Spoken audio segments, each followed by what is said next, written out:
This event is brought to you by Champion. Since 1919, Champion has created the durable, authentic sportswear you need to conquer your goals. As the official uniform and apparel provider for the NFHS, Champion helps athletes at every level make their mark, the mark of a champion.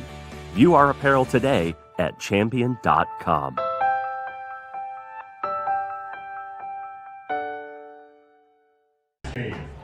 First playing as the visiting team. Good evening, everyone, and welcome to Palmer Field here in Middletown, Connecticut, as we settle in for the Class L Baseball Championship game presented by the CIAC. Don Boyle, Steve Kirk, Dave Blanchard, and Andrew Danik alongside to help out with a call of this one on just a gorgeous night. A light breeze, blowing the flag, wiggling those flags out in left center field towards the outfield fence. 322 down the right field line, 327 down the line and left, 400 to straightaway center field. Just a gorgeous ballpark. They have gone through many renovations here over the last year and a half. Everything is done, and it is a real treat to come here and watch some high school baseball championship game. Starting lineups are going to be introduced down below. And for Steve Kirk, we had a chance to watch these two teams play in the semifinals. Berlin, the top seed, Waterford, the 15th seed.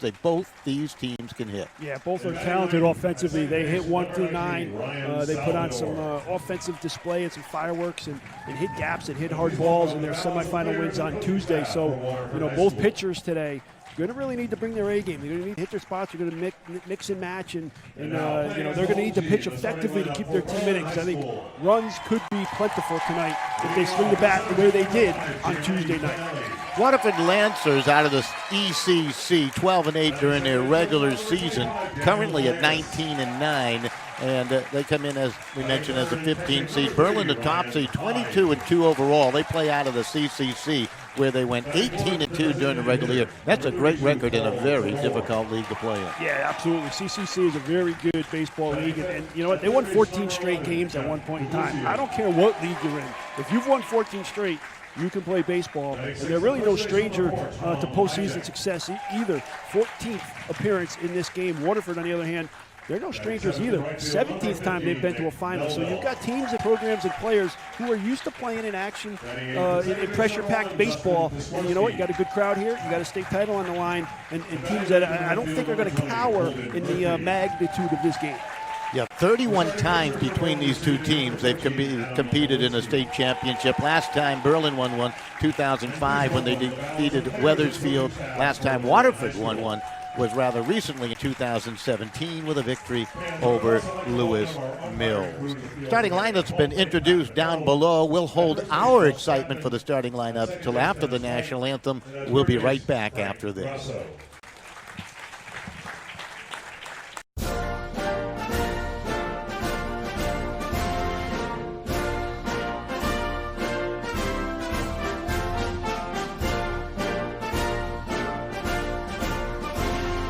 Just a reminder, kids who participate in high school activities tend to go a little farther than those who don't.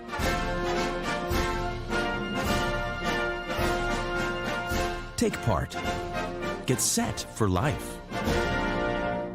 It's easy to spot people who participated in high school sports and activities. Right on time. They learned important lessons like leadership, teamwork, respect. Hey, our meeting moved to 10. We'll be ready. Values that last a lifetime. We need to focus on 3 factors. Support high school sports and activities in your community. When kids take part, they get set for life. Scholarship Committee and a recipient of the CSWA's Good Sport Award. Middletown. Common Council Minority Leader Sebastian Giuliano has said. Right now, a little celebration of the life of Jim Bransfield, who was a longtime public address announcer right here, a terrific sports writer at the Middletown Press, and a part of so many different community events and different organizations, and certainly a great voice for high school athletics here in Connecticut. Passed, what would you say, about 6-7 months ago now? If not more. Yeah, if not more. So time goes by so fast. I think it was over a year ago. Was it a year ago? Wow. But Jim was a great, great guy, and I'll tell you what, he ran a stern press box, but you got everything you needed, pronunciations, lineup cards, and lineup changes on the field during athletic events, no matter what sport he might be calling. He was also a public address announcer for football games right here at Palmer Field. So nice touch for Jim, and obviously we all miss him. All right, we'll step aside for the playing of the national anthem. We'll be right back. And now, ladies and gentlemen, this...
All right, nice rendition of the national anthem, pre-recorded here at Palmer Field in Middletown, Connecticut. Nice crowd on hand. Waterford will make their home on the first base side. Berlin on the third base side. The Redcoats, of course, coached by Leo Valeas, and he's in his 33rd year, making his 11th state baseball final in his 33 years of play. And I'll tell you, just a wonderful guy and very cooperative, along with Art Peluso, the head coach of Waterford. Their surprise are here in 2019. They thought they might be a year away. They're a very young club, Steve. Yeah, they are. They were led by a bunch of juniors. As you mentioned, probably thought they were a year away, but Jared Burrows, Ryan Backen, Ben Jerome, Ryan O'Connell, kind of the leaders of this team as juniors, and they'll be counted on heavily tonight to try to deliver Waterford a state title. And you mentioned Coach Valeas, 11 times out of 33 years. I mean, I'm not great at math, but that tells me 1 out of every 3 years he's getting to a state final, and that's pretty impressive.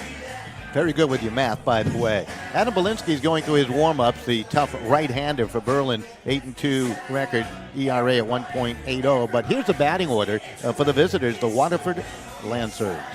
It'll be Ryan Backen, your shortstop. He's batting first. Peyton Sutton is your center fielder. He'll bat second. Your third batter is your catcher, Ben Jerome.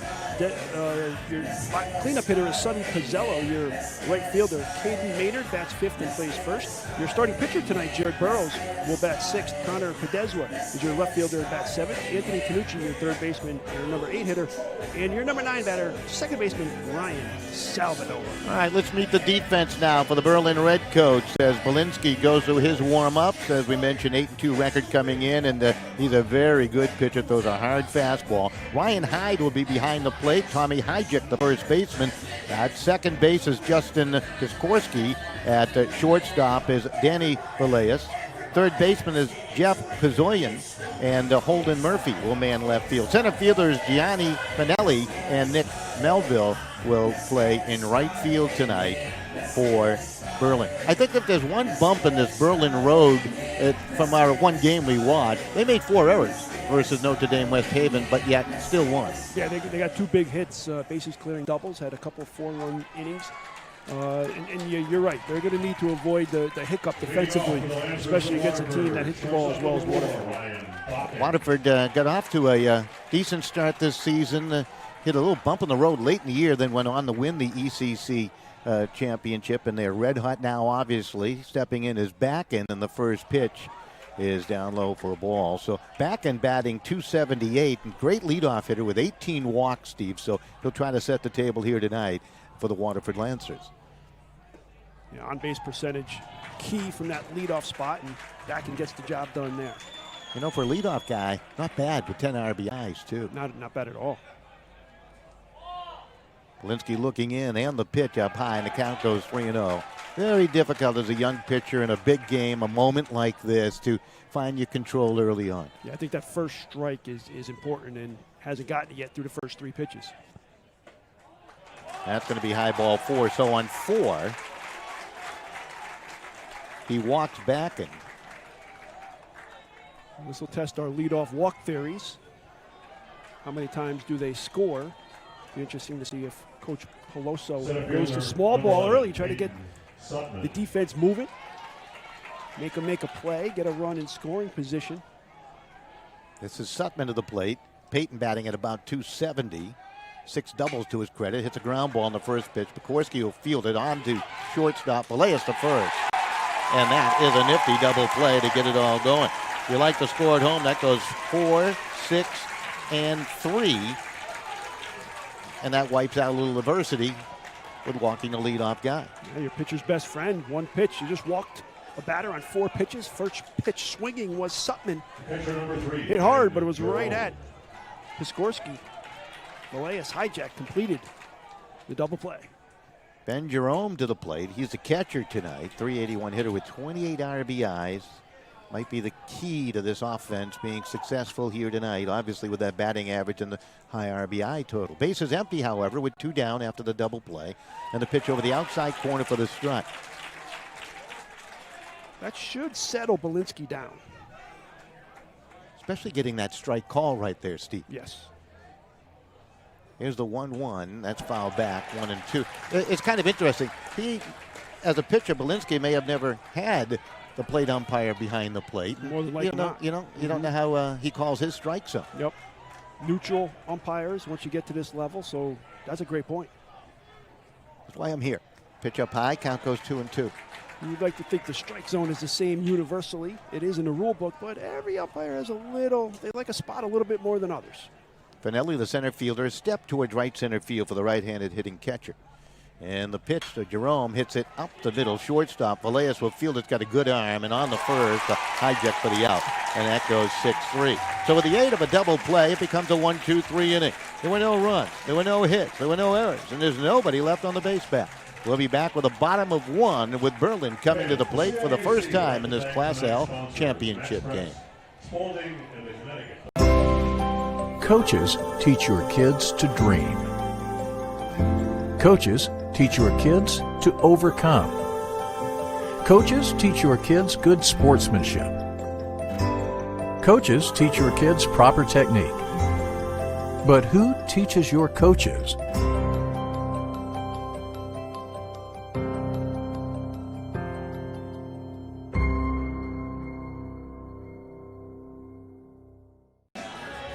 All right, welcome right back as we continue on with our coverage of the CIC Class L Baseball Championship game. 3 more tomorrow, beginning at the early time of noon. We all have to get up early for that. We have high school boys and girls lacrosse championships tomorrow, also on the NFHS network. Softball play taking place at DeLuca tonight and the game tomorrow. We will not be covering the 2 games at West Haven High School. So, Steve, why don't you run down that batting order for the home team, the Berlin Redcoats? For Berlin and head coach Leo Villegas, number 5, Gianni Finelli is your center fielder. Number 25, Dan Villegas is your shortstop. He bats second. Your number 3 hitter is number 3, Ryan Hyde. Your catcher, cleanup hitter is Paul DeMori, the designated hitter. Third baseman bats 5th, Jeff Kazoian. Number 4 is Tom Hijack. He's your first baseman and bats 6th. Nick Melville, the right fielder, bats 7th. Justin Piskorski, your second baseman, will bat number 8, and Holden Murphy is your left fielder and bat number 9. All right, Jared Burrows going through his warm-ups out on the mound. Jared coming in with a record at 3 wins and 3 losses. His older brother certainly was a terrific pitcher at Waterford High School, now playing in the Pittsburgh Pirates organization. And here's the defense for Waterford. Berlin Redcoats getting ready to come to the plate. For Waterford, behind the plate, Ben Jerome. Caden Maynard down at the bag at first. Ryan Salvador, the second baseman. Ryan Backen, he's at the bag he's at shortstop rather, and Anthony Tanucci is your third baseman here today. Connor Codeswa is your left fielder. Center fielder is Ryan Sutman, and in right is Sonny Pizzello. I'm just thinking. You know, I'm getting a little older now, so a little chill makes me rather cold, and I didn't bring a jacket here tonight. It's in the car. I can go get it for you if you need it. Your coffee should keep you warm. Yeah, right, exactly. Game time temperature, what, about 69, 70 degrees, light breeze blowing. Finelli will step in. Gianni, the .466 leadoff hitter, swings at the first pitch from Burrows and pops it way up in the air. Shortstop back and will make the catch, and on a pitch, you have one down. Villegas will step up to the plate, the shortstop now. One pitch, one out. And Backen really didn't even have to move. I'll settle Junior Burrows down. Arguably the biggest start of his career. Certainly on the high school level. Well, he learned from his big brother, too, I would imagine. No question. How to handle situations like this. Here comes the pitch to the plate to Villegas, and that's strike one. So what I'm seeing early on here, plate umpire will call the wide strike zone to the outside part of the plate against the right-handed hitter, so they need to be aware of that. Here comes the 0-1. Roll foul towards the Berlin dugout. Ryan Hyde, the catcher, on deck. 3 pitches, 3 strikes so far for Burrows. Conversely, Walensky issued a 4-pitch walk to his first batter. Here comes the 0-2. And he caught the outside corner for strike 3. Villegas knew it, and he'll go jogging on back. Pretty pitch by Burrows. That's a pitcher's pitch. On the black on the outside, tough to pull the trigger. Villegas couldn't. Goes down looking. So quickly 2 down. Ryan Hyde batting .443 coming on in. Had a real nice semifinal game. He's got a good arm. He can throw you out from behind the plate. Pitching there for the strike. Burrows finding a spot. He's in mid-game groove to start. Hasn't thrown a ball yet. And he'll get strike 2. Count goes 0-2. He's thrown a ball every single time. It's just been a strike. Right, exactly. We all knew that. Lights are on here at Palmer Field in Middletown, Connecticut, right off of Route 66. Ball hit hard, but right at Salvador. And on to the bag at first for Maynard. And that's a 1-2-3 inning. Good job by Waterford's Jared Burrows. All right, we'll take a break. We'll be back with the top of 2. We're underway in the Class L championship game. Fans, we'd like to remind you to visit the CIAC Championship.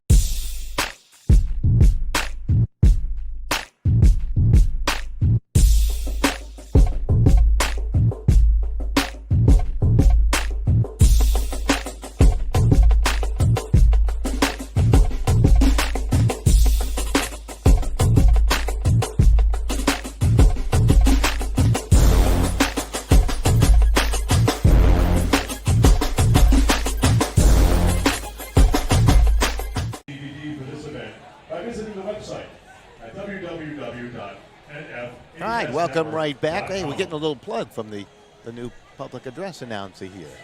He's got a great voice, too. Jim Bransfield, of course, a nice ceremony prior to the start of this game, honoring his contributions during his life. Had a very tragic event way back when he lost his son. But he kept up with it. And passed away, Steve thinks, about a year or so ago. Anyways, coming up is Pizzello, the right fielder for Waterford in a scoreless game. The reason why I think it was over a year ago is I actually think his good friend Joe D'Ambrosio handled the voice of UConn for many years, handled the PA last year as a... You're right about that. Absolutely. In remembrance of him, in honor of him, and they were good friends. Your memory is much better than mine. We all know that. It's always been that way. Will you tell my wife that, please? The pitch to the plate is a foul ball towards the Berlin dugout. Pizzello, Maynard, and Burrows, the scheduled hitters, the middle of the batting order against Adam Belinsky out in the mound. Belinsky walked a batter, didn't hurt him. Prompt double play of 4-6-3 settled things down. And he'll get the outside corner. Both these guys, Belinsky and when Burrows out there, working the outside part of the plate. Yeah, and if you notice where Belinsky sets up, it's the far right side of the rubber if you're looking at it, the left side if you're standing on it. It's going to be twisted foul. towards Route 66 beyond the Pizza Joint off to our right. A nice little meal over there the other night. We'll be back out there tomorrow, I'm sure. Maybe 5 guys, I don't know. You do both tomorrow. Good, that's right. Well, my point on where he's standing, it's easy to hit the outside corner when you're on that edge of the rubber as Belinsky is. One thing I noticed too, goes from the stretch all the time. Keeps it nice and compact. Belinsky looking in. Ryan Hyde to set the target. Base is empty. 1-2 pitch. And he couldn't hold back. He went around. That's strike 3 on Gazzello. That's the first strikeout for Belinsky. And it brings up Caden Maynard, a 301 hitter with 23 RBIs. First baseman number 10, Caden Maynard. Of course, we talk about the offensive prowess in the pregame, and both pitchers are dealing. Here's a strike call to Maynard. 1 out, base is empty. Wind continues to blow out towards that 380 mark in left center field. 380 to right center. 400 feet to straightaway center field. And that ball hit foul down the first base side on a late swing. 322 down the right field line. 327 down the line and left. Got some fans in the stands beyond the right field fence out there. Gotta love it. Good view. Nice crowd here tonight. Great hot dogs at the concession stand. Ground ball hit right at Kazoyan. He'll pick it up and gun it across the diamond on time. You know, both these teams defensively seem ready tonight, don't they? If you've gotten this far, you've made plays all year long. And I think as a fielder, you want that first one hit at you. Get it out of the way, get a smooth play. And, all right, now it's just baseball. Yeah, it's a state championship game, and you were probably nervous when you went to bed last night. You were probably nervous when you got up this morning. You were certainly nervous when you got on the bus, but now it's just baseball. Dimensions remain the same, other than the length down the foul lines at the different fields. Everything else is the same. The diamond, all the same. 60 feet, 6 inches, 90 feet. Pitch outside the Burrows. Count goes 1-1 to the pitcher for Waterford. Jared Burrows batting .213 with 10 RBIs. Want to thank both coaches for passing along their statistical information to us today, taking the time to do that. Pitch fouled off. Over the stands and out of play.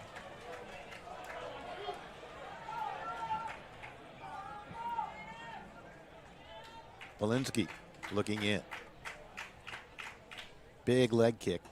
Swing and a miss in his second strikeout of the inning. Burrows goes down.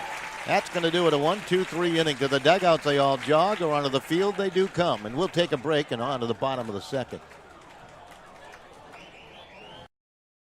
All right, this is Adam, take 2. Mark? I guess. I go like this. The best part about playing football in Texas has to be the reaction from the community. I want to encourage others to play volleyball or choir because you get to experience new things and do stuff that you've never done before. My reason why is passion. My reason why is pride.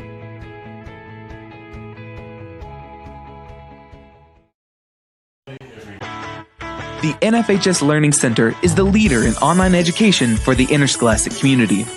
At nfhslearn.com, you can find over 60 courses for coaches, administrators, officials, parents, students, and performing arts programs, including over 25 free courses such as concussion in sports, heat illness prevention, sudden cardiac arrest, and protecting students from abuse. For more information, visit the NFHS Learning Center. Right back here at gorgeous Palmer Field on a beautiful late spring evening, getting closer to summertime. Summer teased us a couple days ago, for a couple days, but not been the best of spring, but CIAC did a Sundance and they got themselves a nice weekend for all their championships. Yeah, so important. Jared Burrows having a meeting of the minds out in the mound with his infielders and catcher. Gotta love the spirit. Lance is in the field. Berlin coming to the plate here in the bottom of inning number 2.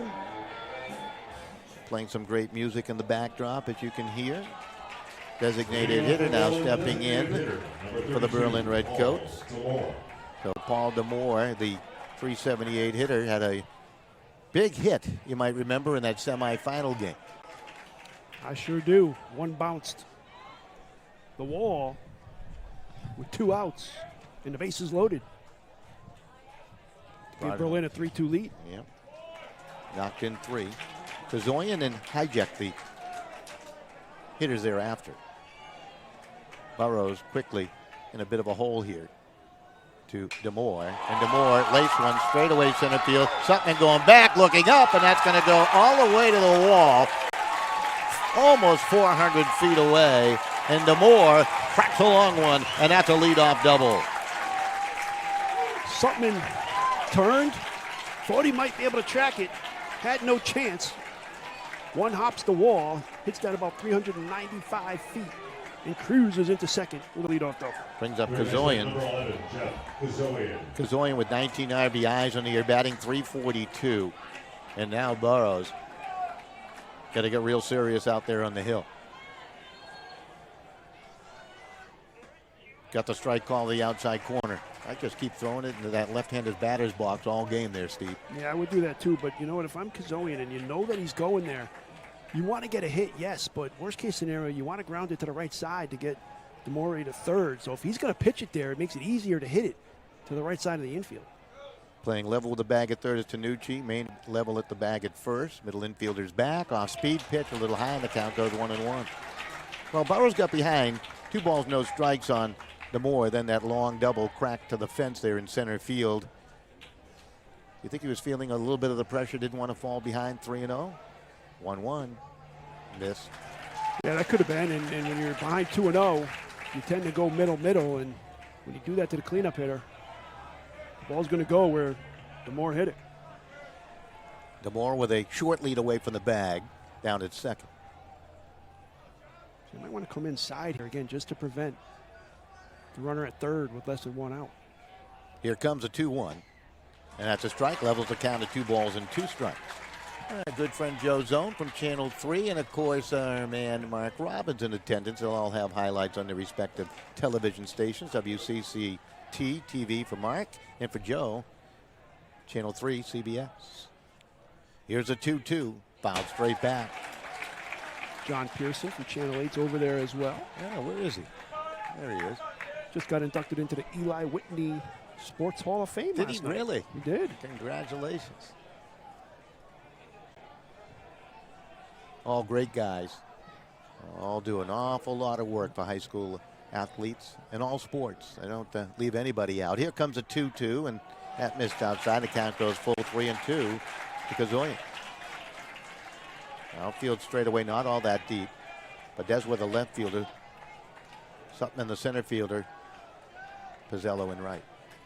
They're all talented individuals and really love the state of Connecticut. And that's ball 4.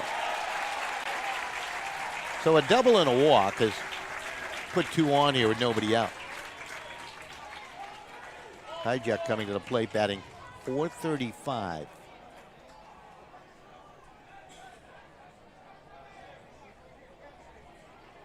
First baseman number 4, Tom. Well, it does set up the opportunity now for the double play, obviously. Got Melville in the on-deck circle.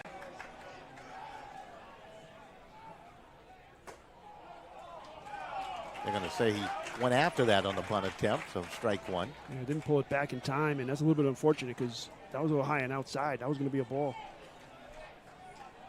Maynard, the first baseman, will charge. Salvador will wheel over on the right side of the infield. It's going to be bunted, popped up, caught. Everybody back to the bag safely. So Hijack popped it up to Caden Maynard. And he got one crucial out here. Here comes Nicky Melville.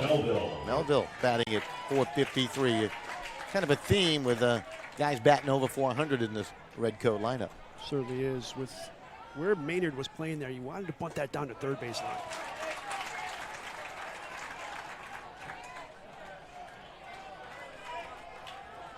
That was going to be the pitcher's responsibility, Burrows, on the third base side most likely. Shortstop was well away from the bag at third. so there wasn't going to be much help there. So you're right, good location. You need to make Burrows make a play, spin, and try to go to third, or really wait for Salvador to get the first, because there was no way Maynard was going to get back. Melville in a hole, 0-2. Burrows pitch to the plate. High pitch, fouled off. That was about eye-high, and he just couldn't lay off it. Good Melville.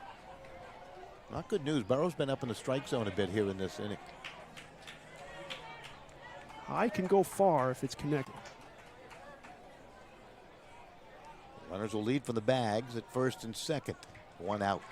Scoreless, bottom of 2. Pitch high and outside. The count goes 1 ball and 2 strikes.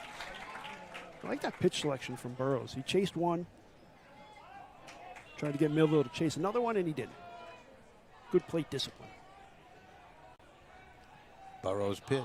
Swing and a miss. He got him. That's his second strikeout of the game. And that comes at a beautiful time, doesn't it?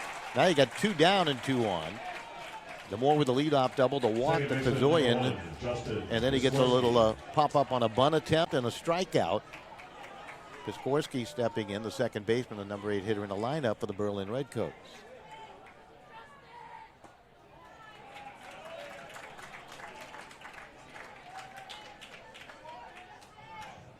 Gotta love it, the contrasting colors between the two teams in the stands, not only on the field. See a red to our left, a lot of blue to our right. Count goes 1-1 here to Piskorski. Holden Murphy in the on-deck circle. Berlin wants to take advantage with 2 on. Looking for that key hit. Came up with the key hits in the semifinal win. This team has scored, when you talk about Berlin, the number 1 seed in Class L, 34 runs in 4 games.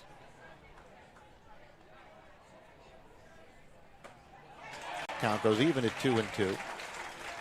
Giving up just 13. It's a recipe for success. And you're right, 8 against Weston, 11 against Stratford, 7 in a quarterfinal win over 4, and then an 8 in the semi win. 2-2 pitch, shot foul, first base side. They're going to run out of baseballs quickly here tonight.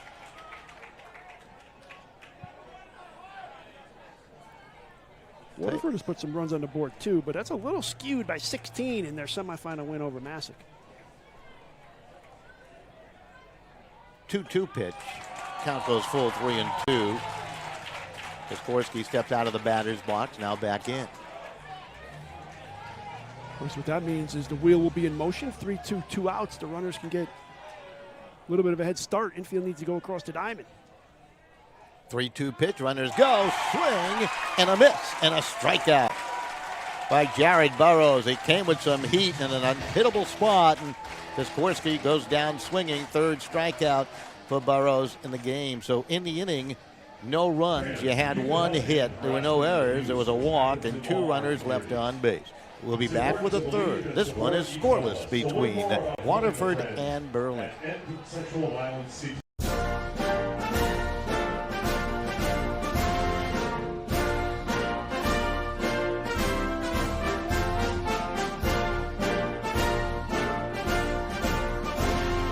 Just a reminder, kids who participate in high school activities tend to go a little farther than those who don't.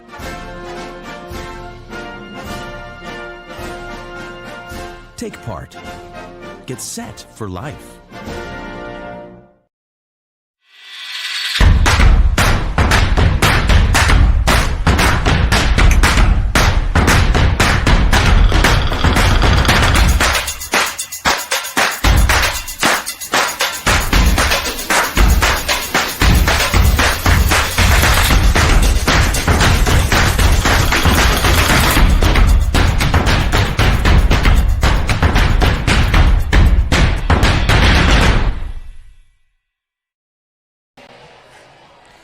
Back here at Palmer Field, starting to get a pitcher's duel brewing here through 2 innings.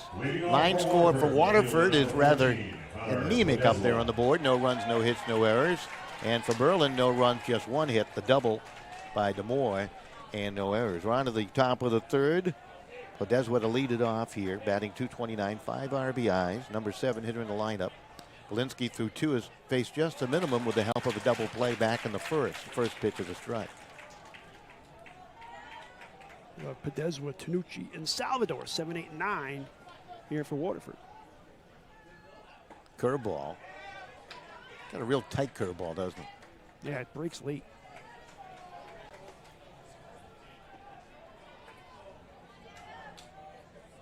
Finelli, the center fielder. Melville in right. Murphy in left. All just about straight away. Pitch hit on the ground. Elias will field it. Gets up. Throws across the diamond. Good athletic play. He's fun to watch, is Danny, isn't he? Does a nice job out there. He does. Compact throwing motion, too, once he gets it. Had to kind of go to his knees there. Smothered it. Got up quickly. Made the strong, accurate throw. Leadoff outs are key in playoff baseball. And that is 2 in a row recorded by Belinsky. So here's Tanucci. Tanucci with 7 doubles of his 12 hits. So more than 50% of the time when he makes a connection, batting .207, he scampers for a double. Waterford would love one of those right now. 1-0 pitch in there for the strike.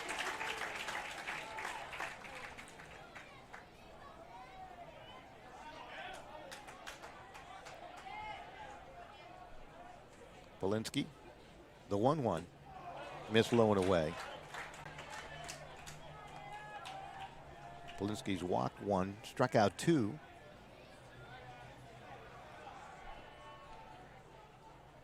Adam, pitch. Spins it in for the strike over the inside corner.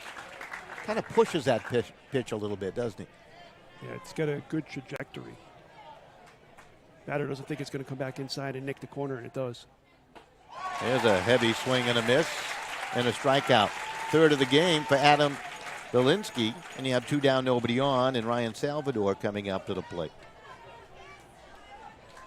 Salvador only 12 at-bats, batting .417 in the 12 at-bats with 3 RBIs. So you got to think that he kind of earned himself a spot at second base throughout the year with just the 12 at-bats, wouldn't you think? Yeah, defense is important. Can save runs as much as produce them. Just as valuable. Absolutely. Belinsky looking for his 3rd consecutive 1-2-3 inning with an asterisk next to that, a 4-6-3 double play in the first. Here comes the 1-0, and that's a strike call over the outside corner. Piskorski kicking around some dirt down there at second base. Kazoyan inside the bag and on the grass at third. That's fouled off to the netting. We're outside here amongst the fans tonight, Steve. Why not? Great view. Beautiful night. No autographs to sign. Nobody's asked. I'll gladly do it if they ask. That's fouled off. It's going to be worth less than the piece of paper it's printed on, but I'll sign it. So Joe Tonelli here tonight. Legend, not only among CIAC schools, but Notre Dame High School, which we're so fond of. Fouled off. First base side again. Was also a longtime assistant coach at the University of New Haven, really in their baseball heyday. Yeah, no question. Like Porky Vieira. Late 70s, 80s. It almost seemed to make annual trips to the Division II World Series. 1-2, hit high in the air and foul down the right field line towards the stands and in.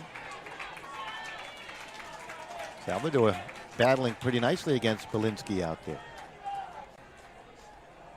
Top of the order and back and on deck for Waterford.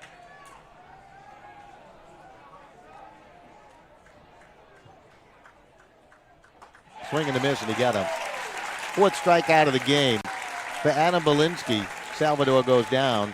Going quietly to the dugout to get their gloves, the Waterford Lancers. No runs, no hits, no errors, nobody left on base. We're back with the bottom of the 3rd inning with the Redcoats coming back to the plate.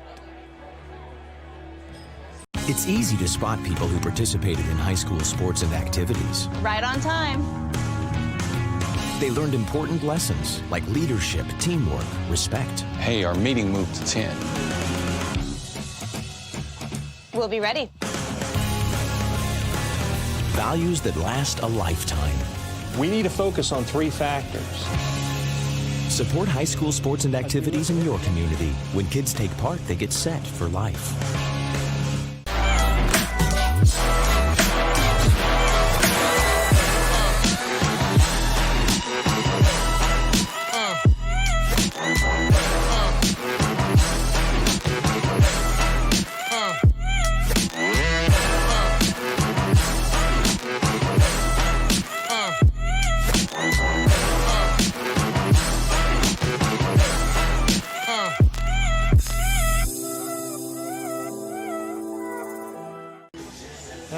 Welcome back right here on the NFHS Network. Adam Belinsky, the senior, doing his job for Berlin.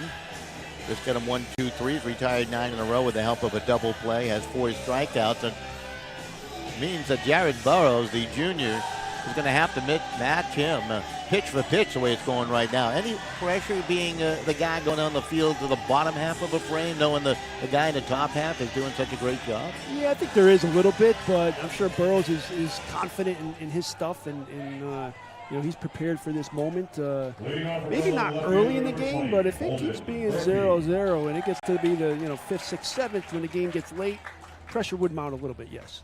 This is Murphy to the plate for Berlin. They threatened back in the second, the leadoff double by Damore, then Kazoyan walked, but they were stranded at first and second as Burrows went to work, got a pop-up on a bunt attempt and a couple of strikeouts. He has a total of 3 strikeouts here in the contest. Count 1-1 here to the number 9 hitter. How about these stats for Burrows, though? 79 strikeouts, 5 walks. Ball hit high in the end of the right fielder. Pizzello makes the catch with hardly moving.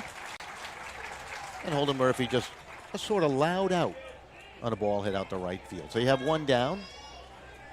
That is 4 in a row retired now by Burrows. Brings up the top of the order for the second time. Gianni Finelli popped up to the shortstop his first time as he swung out the first offering. I'm surprised if he took a pitch here. He'll take a strike. Especially one that darts in like that. That was on his hip and all of a sudden over the plate. Nice pitch there by Burrows. Burrows working quickly. Again, it's popped up behind home. Jerome with the mask in hand will throw it at the side and make a backpedaling catch. Nice job by the catcher. Very cool, relaxed, and experienced. You have 2 down. As a former catcher, I can tell you that was textbook by Jerome. Turned around, caught sight of the ball, surveyed it, threw the mask away so he wouldn't trip on it, and made the catch. Here's Danny Villegas to the plate. He is a strong young man. You and I have had a chance to witness some of the wrestlers out there around the state. He is a 3-time Class M state wrestling champ. Tell you what, that's an interesting combination, baseball and wrestling. And he'll hit that one high in the air to left fielder. Podeswa shot it in and unable to make the catch for the inning's final out. So 1-2-3 inning for Jared Burrows on a fly ball to left field to Connor Podeswa. We'll be back with the top of the 4th. Still a scoreless game with 1 hit between the 2 clubs.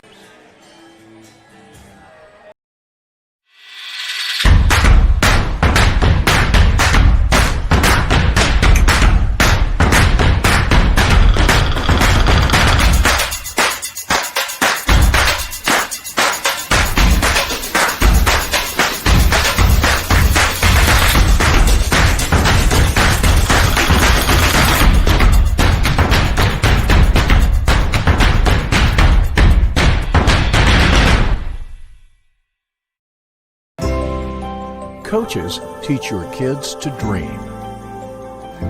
Coaches teach your kids to overcome. Coaches teach your kids good sportsmanship. Coaches teach your kids proper technique. But who teaches your coaches?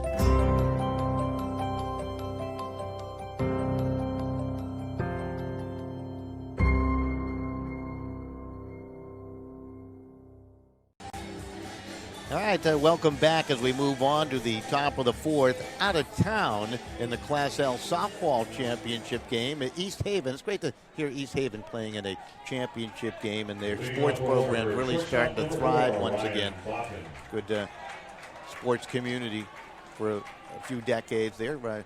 Jack Flanagan's daughter plays for Massac. Of course, he's the Staples head baseball coach, and he's so pleased that the baseball team plays tomorrow, and he's at his daughter's game tonight out at DeLuca. Nice job out of CIAC to schedule that opposite. Back and swings and pops it up, fouls it off, first base side, long run for all. Hijack, the first baseman, had the best opportunity, but none at all, and that's just a foul ball. So 1 ball, 1 strike to Backen, Sutman, and then Jerome to follow. 1, 2, and 3 in the order here in the top of the 4th. You know what I'd love to ask him? Is he more nervous at 6:58 tonight or 11:58 tomorrow morning? Good point. Doesn't have really control over either. I wouldn't be too nervous at all. He has the Gatorade Player of the Year. Good point. Chad Knight. And I'm sure he trusts his daughter's ability. Absolutely. We'll see a couple of ball players tomorrow who were drafted by Major League Baseball teams. Knight and a player from St. Joe's. Pitch popped up and fouled off. Back and walked his first time. Was a race on a 4-6-3 double play.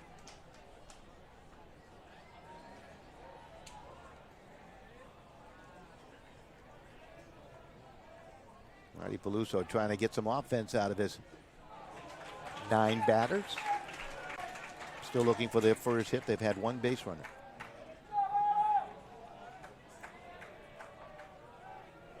Adam Belinsky forces a pop-up.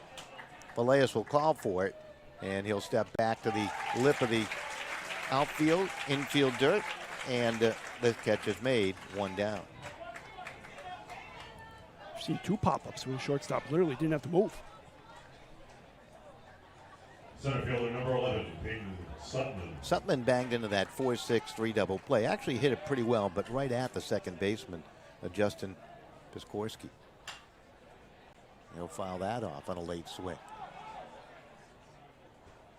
Is it me, or am I making the right assessment here? Waterford a little late on their swings with Belinsky throwing. Yeah, I think that's a good observation. A lot of the foul balls we've seen have, especially from right-handed batters, they've gone off to the first base side, either in the stands or over the stands, and that's generally late swing. Nice play by the pitcher. Oh, a little nearly an overthrow there to first, a hijack, but Belinsky fields his position nicely on one hit right back at him by Sutman, and you have 2 down. 1-3 if you score at home, brings up Ben Jerome, who grounded out 6-3 his first time. Good hands, good quick reaction by Belinsky. I think if he had to do it over again, he'd probably maybe take a little crow hop, get himself on the grass, and now you've got a level throw. Threw it off the mound, almost threw it away. That's hit right to the shortstop, taken on a short hop by Villegas. He is going to be a good one. Nice job there by the shortstop. Nice and smooth. I love it. Nifty shortstop. 1, 2, 3 they go. And right now, Adam Belinsky, the pitcher for Berlin and the Redcoats, is on a roll. We'll be back with the bottom of the 4th. It is still scoreless.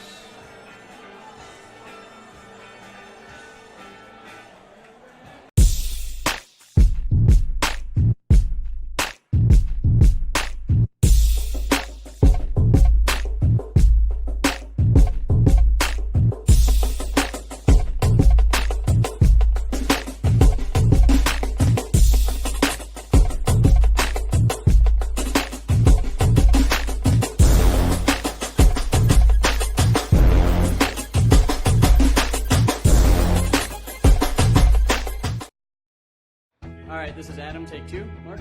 I guess. I go like this.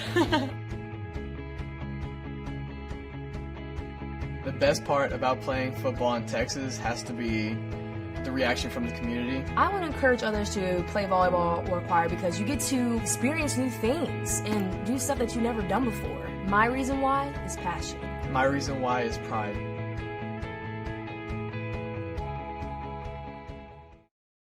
Athletes on the back, so we get yours tonight before you go home. Out the mound is Jared Burrows going through his warm-ups. He's only allowed 1 hit. Waterford doesn't have any. Pitch is duel ongoing. Stepping up to the plate, Ryan Hyde, Paul Diamore, and Jeff Kazoyan. Part of the order that pressured Burrows a little bit back in the second. Moore had that leadoff double, you might remember. Leading off for Berlin, the catcher number 3, Ryan Hyde. Hyde digging in, up for the second time, grounded out his first, and the pitch in there for the strike from Burrows. That had to be a big confidence booster for Burrows when he got out of that second inning jam, 2-on, nobody out. Yeah, no question. Got to pop up on the bunt and then back-to-back strikeouts. And when you could strand 2 with no one on, especially with a pair of punch-outs, got to give you a little mojo for the rest of the game.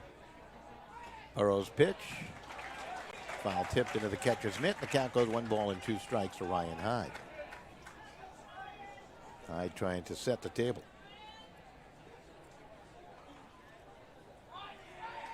And he waved at one that was floating out of the strike zone. Good movement on that pitch by Burrows, and that's his 4th strikeout.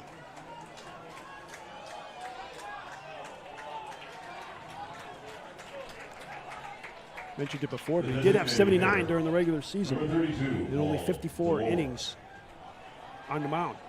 Here's Demore to the plate, double to the wall and center field. A big hefty swing there. His triple in the semifinal went to right center. That long double went nearly straight away center field, maybe a little closer to 380 mark out there in left center in that vicinity. So he can move it around the ballpark as he fouls that off. As you can see, well built. So if he gets a hold of one, it's going to go. And as you can see from that 380-foot bomb before, wind blowing out a little bit, never know.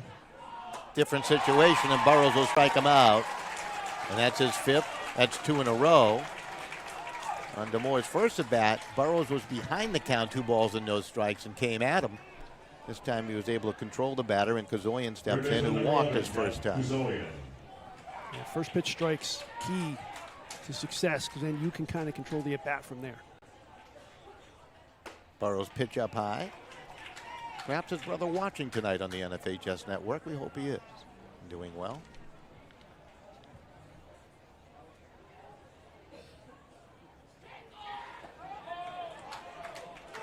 Didn't get the strike call over the inside corner. Count goes 2-0 here. 2-on, nobody on the base pass. 2 out, nobody on the base pass at all. Really, for either team, we haven't had much. That ball hit high up in the air to the right fielder, and it's caught by Pizzello. So Kazoyan gave it a pretty good ride, but right at the right fielder for the out. 1-2-3 they go. We'll be back with the top of the 5th. This one is scoreless between Waterford and Berlin. The NFHS Learning Center is the leader in online education for the interscholastic community. At NFHSLearn.com, you can find over 60 courses for coaches, administrators, officials, parents, students, and performing arts programs, including over 25 free courses such as concussion in sports, heat illness prevention, sudden cardiac arrest, and protecting students from abuse. For more information, visit the NFHS Learning Center.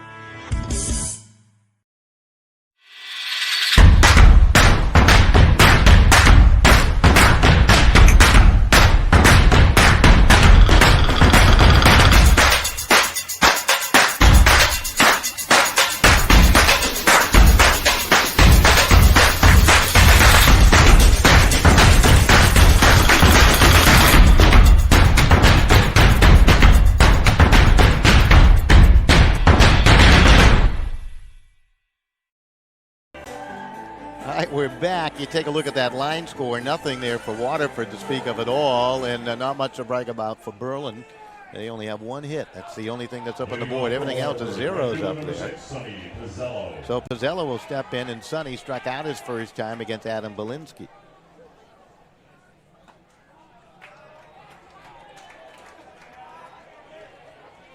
Nine strikeouts between the 2 starting pitchers, Belinsky and Burrows, here tonight. 5 to Burrows and 4 for the man on the hill right now, Adam Belinsky. Ground ball hit up the middle and through for a base hit. Pizzello with a leadoff single, the first hit of the game for the Waterford Lancers, and now they can get something brewing perhaps with Caden Maynard coming to the plate. Second time through the lineup, usually get a little better look, and Pizzello did a nice job there, just serving it right back through the middle. Got by Belinsky, made its way to center field. And number 10, Caden now Maynard. both teams with one hit each. So Maynard, the first baseman, 0 for 1 today.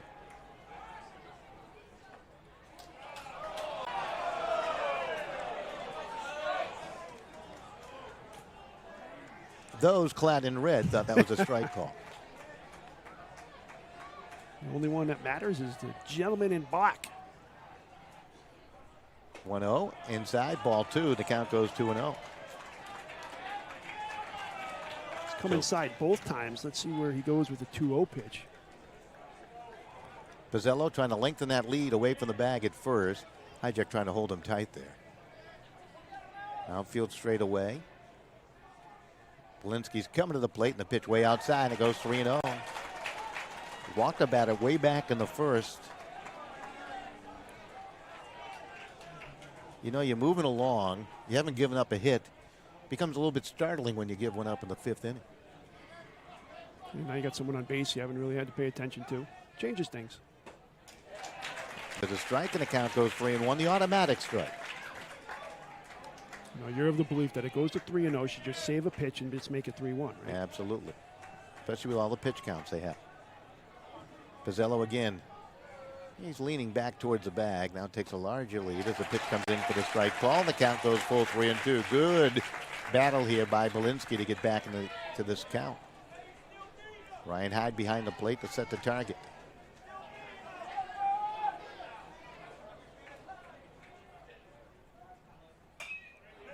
Popped up. Foul play. Hijack on his horse looking for it and makes the catch on the gravel, on the clay here at Parma Field. It used to be gravel. That was a nice play. It was not easy. Wynn got that one a little bit. Had to circle around it. Had to make sure he didn't run into the fence. 12, Had just enough room to make a catch, and that's a big out. Brings up the pitcher, Jared Burrows, struck out his first time. Fouls that one straight back. Pizzello still at first. Single to get on. First hit of the game for the Lancers. We're here in the top of the 5th. It's supposed to be 7 innings, but we'll see.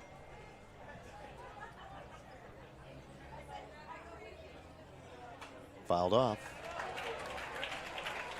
3 games tomorrow, Class LL, S&M. Looking forward to that. You'll be at girls lacrosse. I will. At Jonathan Law. Andrew Danica, cameraman today, will be replaced by our good friend Tom Siasi, and he'll head over to the boys lacrosse championship games. Adam Belinsky, the 0-2. Struck him out. Strikeout number 5. Now you got 2 down.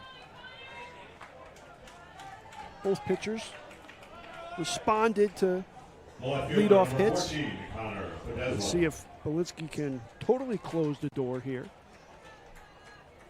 Here's Connor Podeswa to the plate. Grounded out his first time. Yeah, Pizzello, after that base hit, has not moved off the bag at first. Pitch in for the strike. Ryan Hyde, who's behind the plate, has a very good arm, by the way, for Berlin. Waterford probably knows that.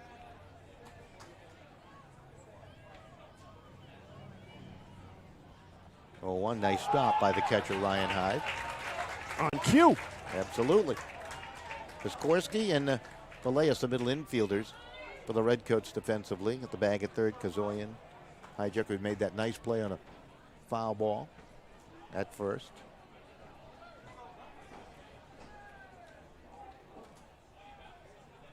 Melville playing rather deep and right. There goes a runner. There's a pitch out and a throw on down. Oh, that was right there towards Piskorski. Just couldn't handle it. And a big turn of the bag by Pizzello. That was on the money. That beaten a runner and hit off the heel of the glove of the second baseman. It will go as a stolen base. You wanted to give an E4 there. I wouldn't argue against it because that throw was on the money. Beautifully done. And you know what? There must be some advanced scouting because they had the pitch out called on the stolen base. For teams that don't play each other, yeah, that's a game within the game, and make some back channel communications, and they must have had some inside information because they went with the pitch out on the steal. Lances for the first time in the contest with a runner in scoring position. Pitch, swing, and a miss, and the count goes even at 2-2. So Deswa overmatched on that one. He's a number 7 hitter in the lineup for Waterford. Waterford had a team batting .252 on the season. Deswa with 5 RBI, so he's come up with key hits on occasion, fouls that off, and he'll get a chance to swing again. Count 2 balls, 2 strikes, 2 out, and a runner at second.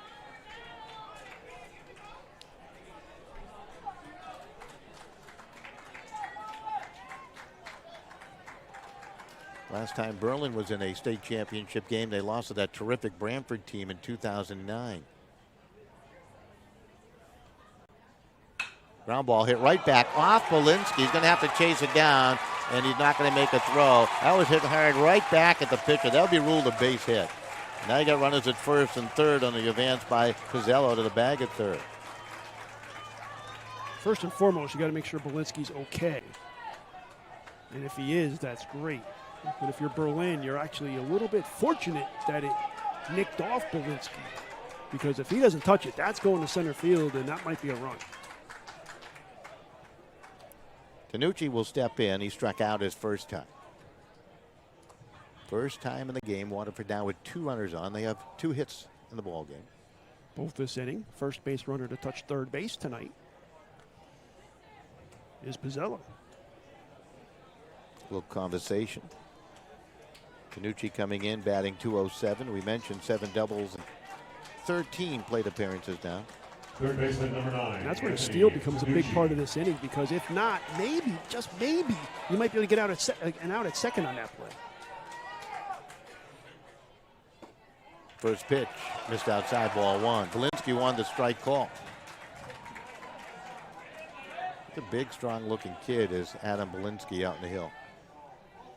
Runners will lead from the bags at first and third, shorter at third. Here comes a pitch, and that is outside for ball 2.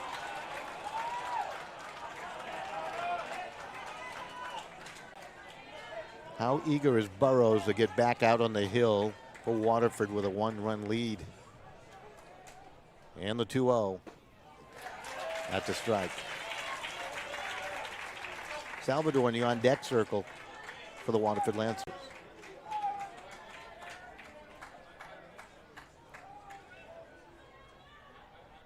2-1. Nice curveball for the strike. Count goes 2-2. Runners at first and third. Pizzello at third. Padeswa, the bag at first. Belinsky from the stretch. Hania, right fielder. Melville coming on, reaching up towards the foul line, and he'll make the catch for the inning. Third out. Little bit of a threat put up there by the Lancers. Good resistance by the Berlin defense. So no runs. He had 2 hits. There was no errors. And 2 runners left on base. We'll be back for the bottom of the 5th right here on the NFHS Network. Both past and present.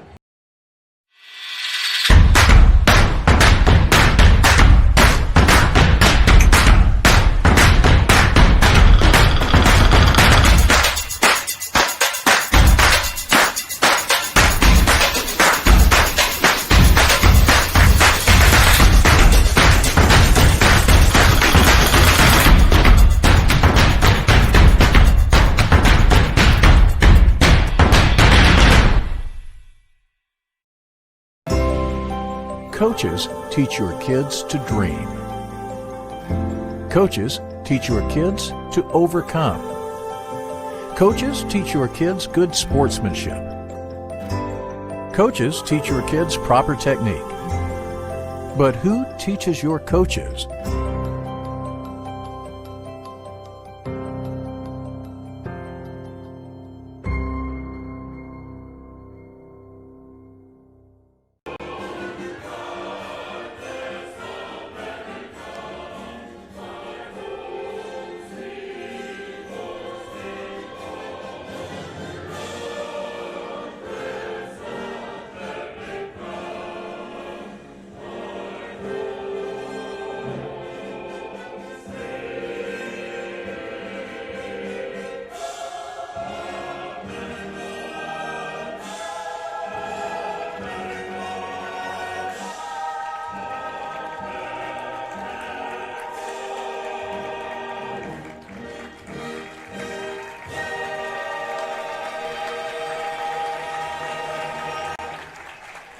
Nice rendition of God Bless America, and the fans in attendance appreciating the patriotism. And we move on with the athleticism now down on the field as Jared Burrows is going through his warm-up tosses. He will face Hijack, Melville, and Piskorski, 6, 7, and 8 in the batting order for the Berlin Redcoats in this scoreless game. Line score, Waterford no runs, 2 hits, no errors, and for Berlin no runs, 1 hit, and no errors. It's really been a well-played, sharply played game, Steve. Yeah, no question. And I just got to mention, after God Bless America, is there a better song to be played right now than Born in the USA? That's a nice combination, daily double right there. But you're right, crisply played game, only 3 hits on the board, bunch of strikeouts. And we thought we'd have a good competitive game. We thought there might be some runs, but tip your cap to the pitchers so far. They've been dominant.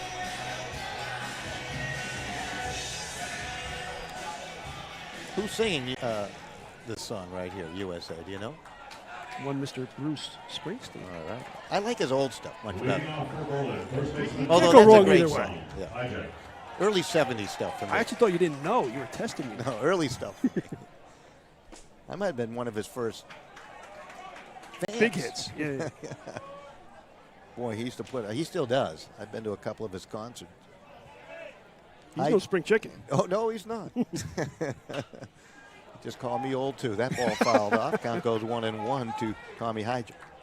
Popped up his first time to the first base. Tried to bunt is what he tried to do.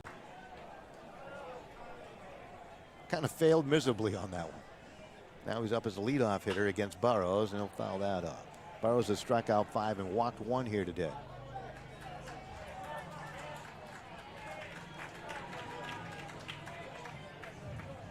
He's been stingy on the mound throughout his junior year. He's given up 5 earned runs, 11 total. And we mentioned it before, but it bears repeating. 79 strikeouts and 5 walks over 54 innings. 5 walks over 54 innings. Marinate on that for a second. Absolutely. Pitch outside. I'm marinating some steak for tomorrow. Actually, Sunday. What time should I be over? Anytime you want. We start early. Here comes the 2-2 pitch. He checked the swing, and he went around. Let's call that a swinging strikeout. Sounds better for the batter. 6th strikeout of the game for Jared Burrows. Brings up Nicky Melville, who struck out his first time. Right fielder, number 15, Nick Melville.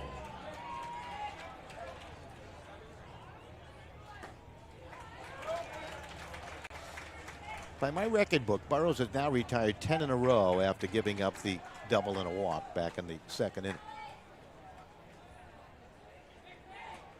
The math is correct. Count quickly 0-2 to Nicky Melville, the right fielder, 453 hitter coming in. 3 in a row after the double and the walk.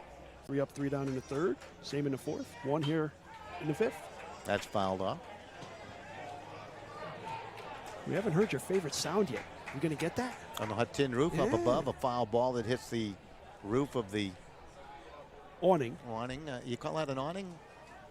Awning, roof. I like roof. Reminds me of Fiddler on the roof. There's a swing and a miss, and Melville for the 2nd time strikes out. 7 strikeouts now for Jared Burrows, and Piskorski will step up to the plate. I call it the hut tin roof is what we call it. It's made of tin up there, and when a ball hits that thing, you'll hear it. If we think one will hit it, we'll just be silent. Strike ball. Leg still wiggling out there in left center field. That's a good verb. I did some studying before I came here today. Read the dictionary. Count goes 0-2 to Piskorski. Part of a 4-6-3 double play defensively back in the 1st, and drives this one to right. He's got himself a base hit the opposite way. Well, it's been a while since they've had a runner on the base path, and they have one down here in the bottom of the 5th with 2 down. It brings up a Holden Murphy. Nice piece of hitting by Piskorski there. Just kind of extended the hands and on the outside pitch and flicked it to right field. Fell in front of the charging Pizzello. Holden Murphy had a key hit in the semifinals and comes up with another hit as he goes the opposite way. And now with 2 outs, you got runners at first and second as the bottom of the order for the Redcoats. Come up with consecutive singles, and now they have 3 hits.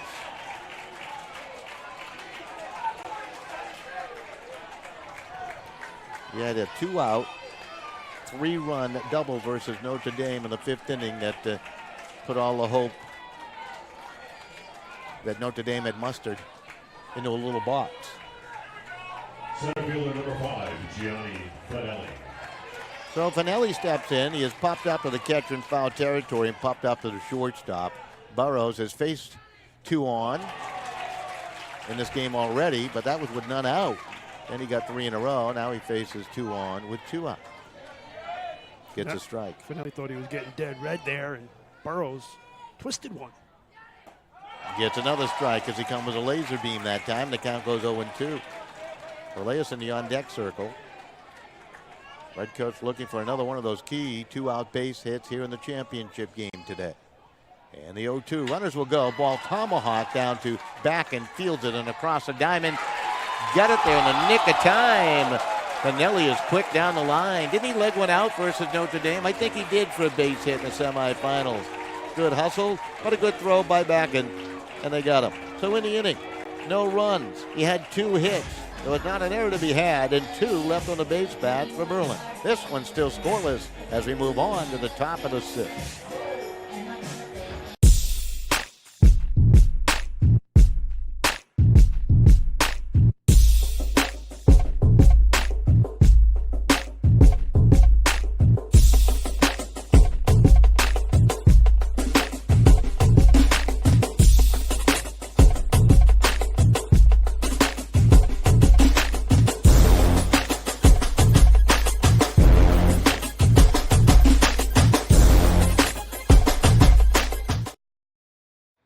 This is Adam, take 2. Mark? I guess. I go like this. The best part about playing football in Texas has to be the reaction from the community. I want to encourage others to play volleyball or choir because you get to experience new things and do stuff that you've never done before. My reason why is passion. My reason why is pride.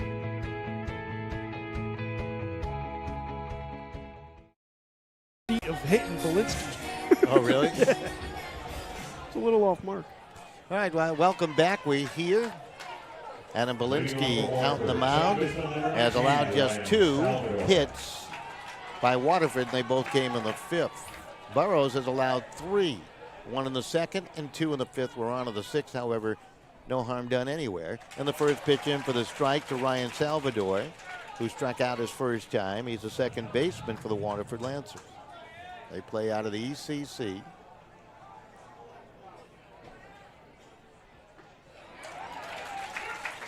At the strike, and the count goes 0-2. Might have been an appeal on that. Waterford beat teams from the SWC and the SCC and 2 CCC opponents to make their way to this point. Ground ball, a little reach out. Grounder, fielded, thrown across. Underhands down by Belinsky. Salvatore retired, 1-3. He's had a lot of balls hit back at him. He has. I like the execution there. Had his momentum going towards first. Took a few steps. Got to the point where he could underhand it safely. Shortstop number 4, Ryan Bakken. So Ryan Bakken will step on in. He's walked, popped up to shortstop. Belinsky's offering. High strike ball to the outside corner, about letter high. Outfield straightaway, Murphy, Finelli, Melville from left to right. We still have blue sky up above. Lights are on, however, here at Palmer Field. This game just moving along. Count 1 ball to 1 strike.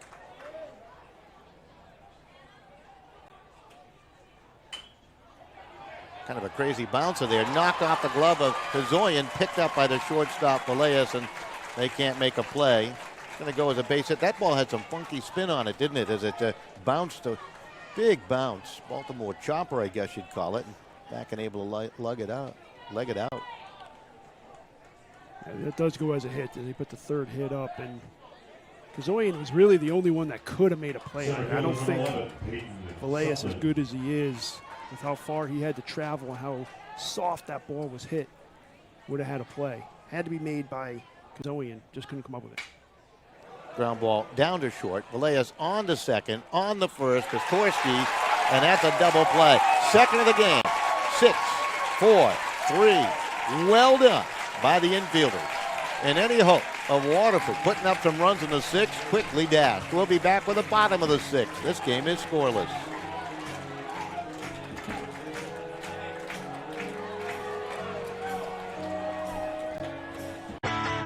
The NFHS Learning Center is the leader in online education for the interscholastic community. At NFHSLearn.com, you can find over 60 courses for coaches, administrators, officials, parents, students, and performing arts programs, including over 25 free courses such as concussion in sports, heat illness prevention, sudden cardiac arrest, and protecting students from abuse. For more information, visit the NFHS Learning Center.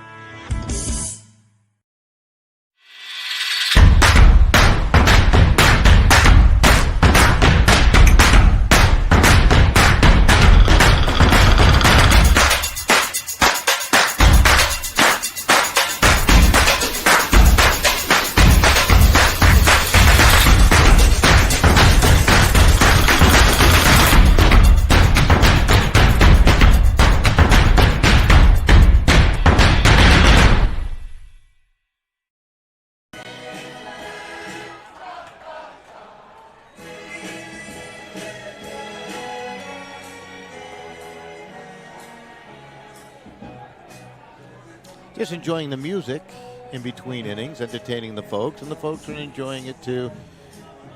God rest his soul, Jim Bransfield no longer with us, but now I don't have to listen to YMCA. Thought I was transformed to Fenway Park right there for a second. To the bottom of the 6th we go. Vallejo, Hyde, and DeMoore, the scheduled hitters against Jared Burrows. Each team with 3 hits. Vallejo today is 0 for 2 with a strikeout. Swings at the first pitch and hits it very high in the air. Salvador, the second baseman, who put the glove up. He caught it. Again, didn't have to move. Well, if you're Berlin, you know, it's bottom of the 6th already. I think the recipe's pretty simple. You want to scratch claw, get a run, get 3 outs, and go home. Tell you what, tough part of the batting order for Burrows to be facing, too. You got Ryan Hyde now, the number 3 hitter in the lineup. Although he's tamed him pretty nicely. He's 0 for 2 with a ground ball out and a strikeout. Burrows has that strikeout pitch in his back pocket. Here comes a 1-0. Another ground ball hit right at Salvador. Fields it on the first of Maynard. And you have 2 down.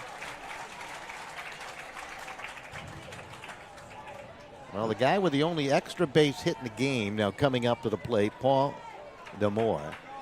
And he has power. He can find the fence.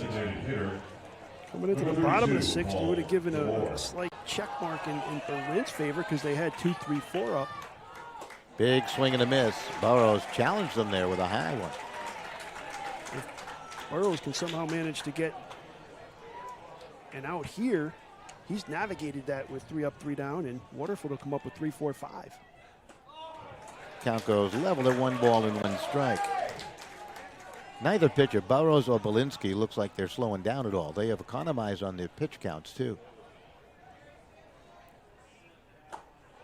Strike call. Hasn't lost any zip off the fastball, I'll tell you that. No, he hasn't. Adrenaline takes over as you get later in games. Left fielder playing off the line just a tad. And the 1-2.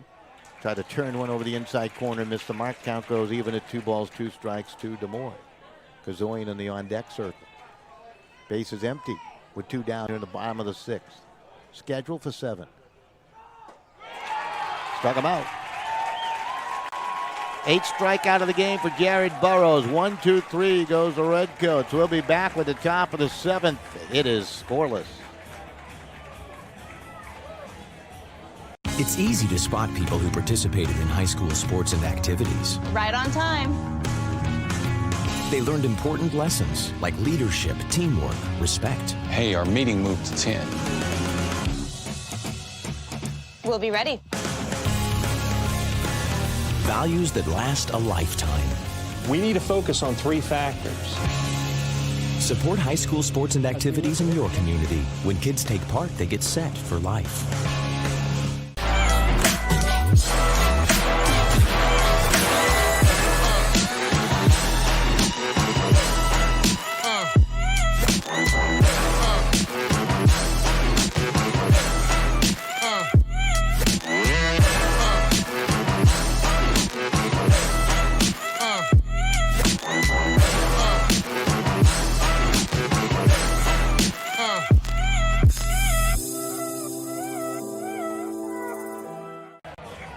All right, welcome back. Everything is equal, just like we started the ball game. The only thing that's changed on that scoreboard, each team has 3 hits, but everything else zeros. What a pitches to Belinsky and Burrows, and we were just talking off air about pitch counts and how long these guys can go, and both of them have done a wonderful job. When you talk about Belinsky, who's on the mound now, and Burrows, of keeping those pitch counts down. Especially Belinsky's got 2 double play balls from his defense, and that pitch in there for the strike to Ben Jerome, up for the 3rd time today, is grounded out twice to short.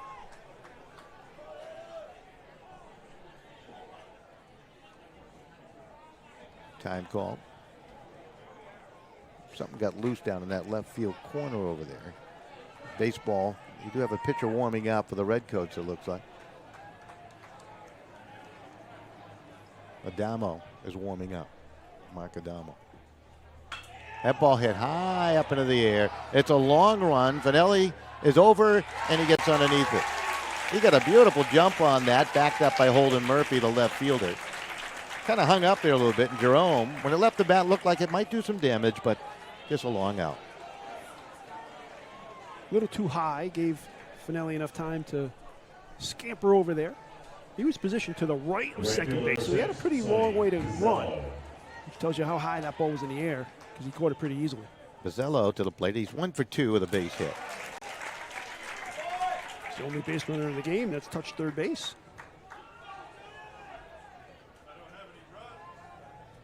Belinsky quickly gets ahead of him. Ball hit in the air to right field. Melville coming on quickly, diving attempt, ball gets by him. Turning the bag at first is Bizzello, and he's in the second, standing up with a double. Well, Melville gambled right there a little bit.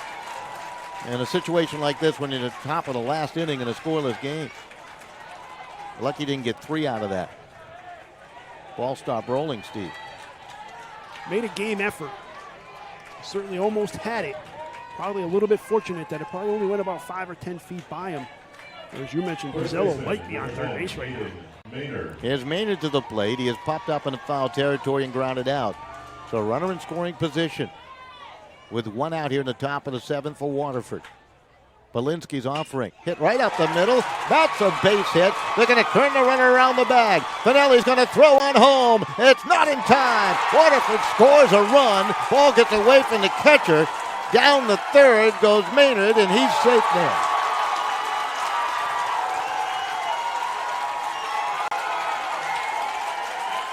Caden Maynard with an RBI, his 24th of the year, gives Waterford a 1-0 lead. None bigger than that one. Just a solid single up the middle. Finelli came up throwing. Ball was a little wide. And Bizzello scores easily. And we finally get a run on the board. And now Waterford. Finelli charged that ball really effectively there, Steve. His throw, unfortunately, just offline, got away from the catcher. So Maynard with a base hit and an RBI. Takes third on the, I guess you have to give it an E8. But he's 90 feet away with a insurance run. Infield comes in around the horn. So how important was it that Melville didn't play that ball safely now in right field? Yeah, ultra important. It'd be first and second with nobody out. Instead, it's a run in. Pedezwa swing on a Slow curveball. Really fooled him. Count goes 2 balls, 1 strike. Actually, this is Burrows. Excuse me. He struck out twice as Jarrett. Well, he doesn't care about hitting anything right now. He's probably just as eager to get out on the mound and get the outs 1, 2, 3 and bring home a state championship if he can. Although an insurance run would always be nice. Popped up in the infield, taking charges for Villegas, and he'll make the catch. So now you got 2 down, and Bedezwa coming up now, who's 1 for 2 with a base hit back in the 5th. That's the one that deflected, I believe. Was that the one that deflected off the pitcher? I didn't write the note down. You might be right. Just for your scoring purposes, they do have an error for Berlin, so they must have given him a single and an error on Pizzello.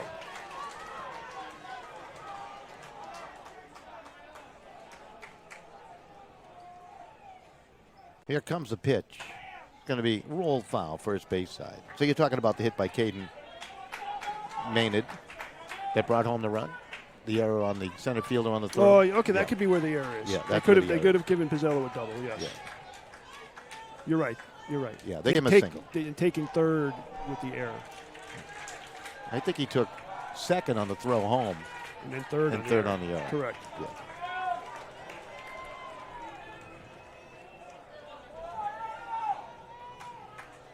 You're right. I mean, if the ball doesn't get away there, it's still first and second with 2 outs now. I mean, that changed the whole inning. That's what trying to add the insurance run. Has a hit. Pitch away. Count goes 1-1. Well, looking ahead, Kazoyan, Hyjek, and Melville, the scheduled hitters against Jared Burrows. They've walked, and everything's been an out, including 3 strikeouts by Burrows against that trio expected to swing.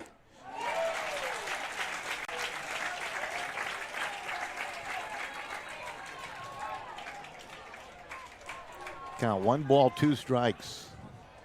Lights are on here at Palmer Field. Not really needed as of yet. Wonderful crowd on hand, enjoying all the action. It's been exciting. Give me this over those games where it's 8-6 any day of the week. This is suspenseful. 2 balls, 2 strikes, 2 out, runner at third.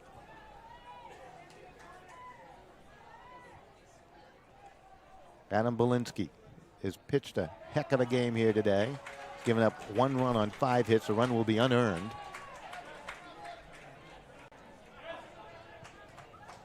Doesn't make it any less valuable, though, as it's a difference in the game right now. 2-2. Struck him out. Not looking. Strikeout number 6 in the game for Adam Belinsky. So in the inning, 1 crucial run, 1 on 2 hits. There was 1 error and 1 left on base. To the bottom of the 7th. And right now the Waterford Lancers just 3 outs away from the 2019 Class L Baseball Championship. Last time they won one. 2017 when they beat Lewis Mills. We'll be right back.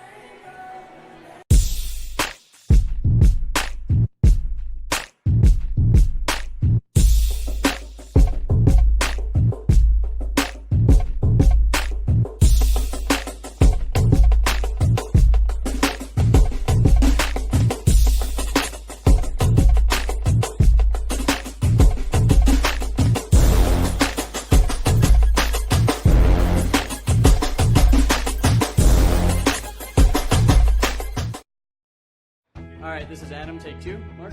I guess. I go like this. The best part about playing football in Texas has to be the reaction from the community. I want to encourage others to play volleyball or choir because you get to experience new things and do stuff that you've never done before. My reason why is passion. My reason why is pride.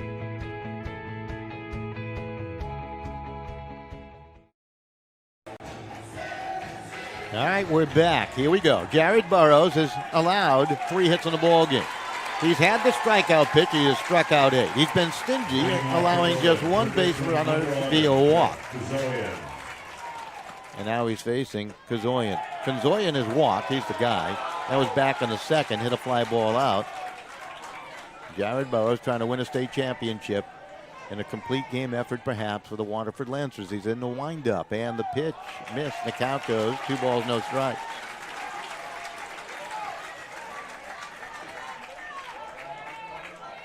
Tanucci at third. Backing at shortstop. Salvador, your second baseman. Pitch hit high up in the air to the center fielder. Sutman had plenty of room, makes the catch, but hardly moving. Kazoyan is out. There's 1 down on a fly ball. Salvador, your second baseman. Caden Maynard at the bag at first. Ben Jerome behind the plate. Connor Podeswa in left field. Ryan Sutman, the center fielder, and Sonny Pizzello in right field. He had the big double and scored. The game's only run thus far did the right fielder. Hitting star as of now is Caden Maynard with the RBI.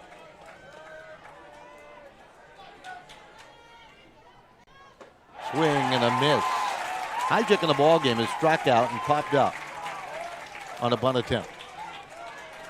Count quickly 0-2. Burrows looking for strikeout number 9. 0-2 pitch comes at him. That's fouled off.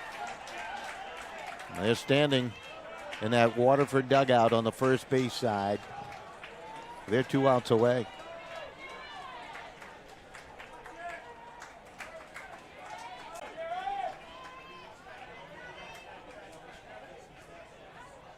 Wonderful display of baseball between these two teams tonight. Strike 3 call. That's his 9th strikeout. And you have 2 down. It's all up to Melville to try to keep it alive. He's had no success whatsoever tonight against Jared Burrows. He has struck out twice.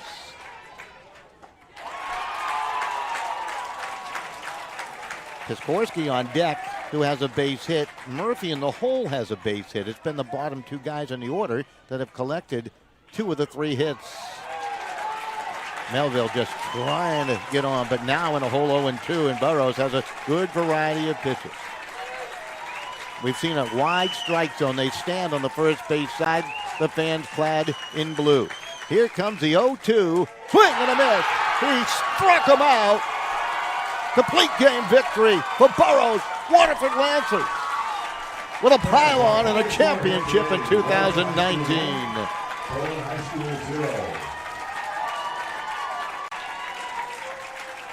If you had told the Waterford faithful that they'd win a state championship with the Burrows on the bump, they might have thought it was last year with older brother Mike and his talented right arm, which is in the Pirates organization. But it's the junior, Jared, strikes out 10. The kid brother gets Waterford their 11th state championship in school history and their 2nd in 3 years, as they won one back in 2017. Masterful was the junior, Jared Burrows, tonight. He was terrific, and tip your cap to Adam Belinsky, too. He was very good. This one in the books, the Class L championship, decided by a run. Waterford 1, Berlin nothing. We'll be back with the line score and more in the awards ceremony. All upcoming on the NFHS Network.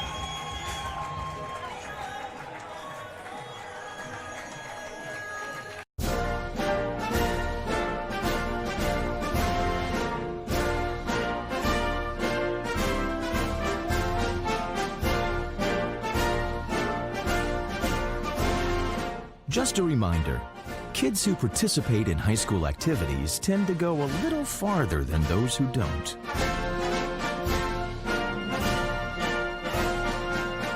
Take part. Get set for life. It's easy to spot people who participated in high school sports and activities. Right on time. They learned important lessons like leadership, teamwork, respect. Hey, our meeting moved to 10. We'll be ready. Values that last a lifetime. We need to focus on 3 factors. Support high school sports and activities in your community. When kids take part, they get set for life.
All right, welcome back for the awards presentation. Berlin receiving their runner-up medallion.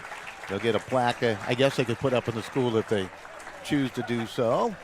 Berlin fans to our left, honoring all the players on that team for the final time. What a year they had, 18-2 during the regular year. Great run here in the tournament, and with the gorgeous sunset skies above. Their memory tonight is not going to be the most pleasant to remember, but someday all the hurt will go away, and they'll be proud that they played in a state championship baseball game, Steve.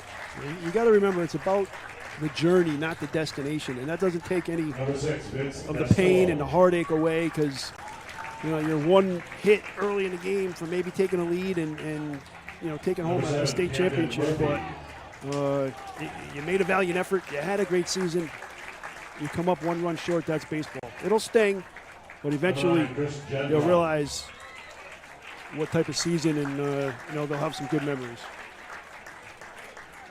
The lone run in this game scored back in the 7th inning. Jerome with a fly ball out. The Pizzello double on a kind of a blooper out to right field. Melville wanted to challenge the fly ball, and it got by him. Just couldn't make the catch on it. Turned into a double, and then Caden Maynard came up with a base hit up the middle. The throw home by Finelli was up the third base side, and, well, the only run of the game was scored in the top of the 7th inning. And what a pitcher's duel. Walensky matching Burrows pitch for pitch here tonight. Yeah, he just got his medal, and he threw bullets out there as well. Number 20, Holden Murphy.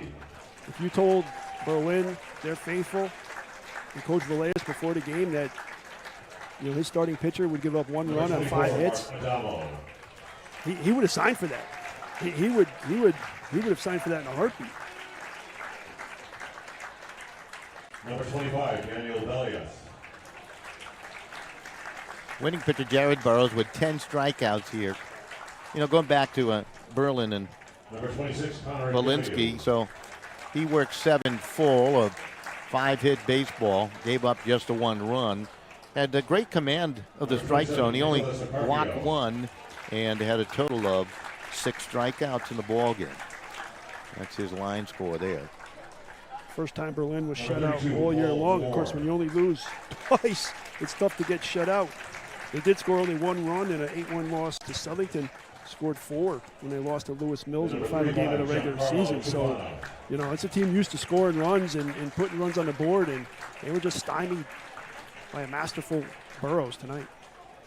Yeah, he was terrific. Congratulations to Coach Leo Velias and the Berlin High School on an excellent season. So Berlin,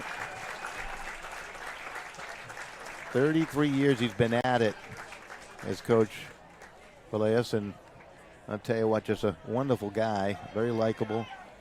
He's proud of his team no matter what. That's what he told me on the phone earlier today, Steve Kirk, that just a pleasurable bunch of young men to hang around, and it was just a lot of fun. All right, now let's meet the champions, the Waterford Lancers, to receive their medallion and their trophy that they most certainly will put on a wall somewhere in Waterford.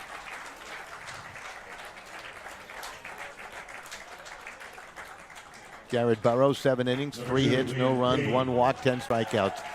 I think the strikeouts is what really discouraged that team in the other dugout, Berlin. They're used to making contact. They're used to getting hits. They're used to put things in motion, and when you get up and you don't make contact, Number 4, Ryan Bakken. It's just it manifests itself. The 1 walk by Burrows, obviously Number 5, Luke very important. Well, if you had to name a player of a game for each side, where do you go with all that? Starting pitchers, easy. Number 7, Robert Zawacki. Yeah, they were on point from the beginning. The Berlin defense, if you take a look at some of the stuff, they turned 2 double plays, a 4-6-3 and a 6-4-3. They get great pitching, yet they don't win the ball game. Tip your cap to Caden Murphy with the big hit. Caden Maynard, excuse me. You come up in a big situation in top of the 7th, and he's getting his medal now, but that's the biggest base hit of that young man's life. Absolutely. In the top of the 7th inning with 1 out, scoring Pizzello. And that's where it is. A lot of folks leaving the ballpark. Now, we'll be back here tomorrow bright and early as we have more baseball coming your way. At noontime, should be a great one between Southington and Staples. And two terrific storylines coming into the game. Two tradition-rich programs. Got the Gatorade Player of the Year, Chad Knight. My question is, does he get the ball to start? Pitched a masterful game in beating Cheshire at only one loss on the season in the semifinals. He does reset. He is eligible to pitch. And you go back to him right away. He's quite an all-around ball player. Heading to Duke, really. Yep. And I'm not sure if they know whether they're going to put him in the lineup or on the mound. They may do both. He swings a big bat also, has a couple of home runs, not only in the tournament, but a few during the year, obviously.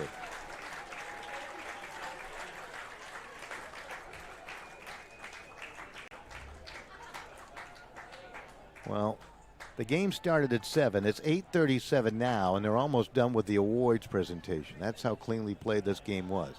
Last pitch was thrown at 8:29. It's an hour and 29 minute. Gem of the baseball game. Championship trophy presented to Waterford High School. Here comes the 2019 Class L plaque. Waterford High School. It's a team that began the season as a young team that Art Paluzzo said, we're going to grow with them this year. Next year is our year.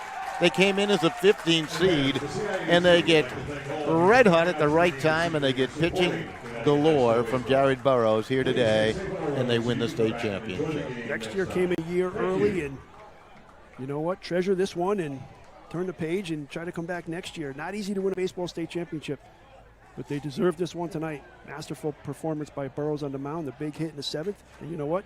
They can add a softball state championship tomorrow as well. So it could be a banner year in more than one sport at Waterford. All right, that's going to do it right here from gorgeous Palmer Field in Middletown, Connecticut, with the gorgeous sunset skies above. We bid adieu one more time. Waterford 1, Berlin nothing. Your Class L CIC champion, the Waterford Lancers. For everybody, Steve Kirk and our camera guy, Andrew Danick, and our graphics guy, who did a heck of a job, by the way, Dave Blanchard, and Steve Kirk. I'm Don Boyle. Goodbye for the NFHS Network.